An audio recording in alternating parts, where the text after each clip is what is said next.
ইয়েমেনের হুথিরা জিজান ও ইয়ানবু শহরের সৌদি তেল স্থাপনাগুলোতে ক্ষেপণাস্ত্র ও ড্রোন হামলার দায় স্বীকার করেছে। হুথি সামরিক মুখপাত্র ইয়াহিয়া সারিয়া বলেছেন, সৌদি বাহিনীর হুথি লক্ষ্যবস্তুতে হামলার জবাবে এই হামলা চালানো হয়েছে। তিনি জানান, একটি অভিযানে জিজানে সৌদি আরামকো সম্পর্কিত স্থাপনাগুলোতে ব্যালিস্টিক ক্ষেপণাস্ত্র ও ড্রোন দিয়ে হামলা চালানো হয়েছে।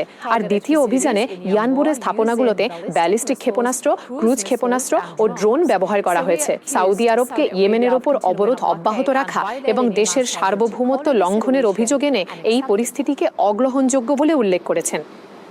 এই দেশের সাধারণ মানুষ এবং আমাদের সকল স্তরের জনগণের কথা বিবেচনা করেই এই সিদ্ধান্ত নেওয়া হয়েছে।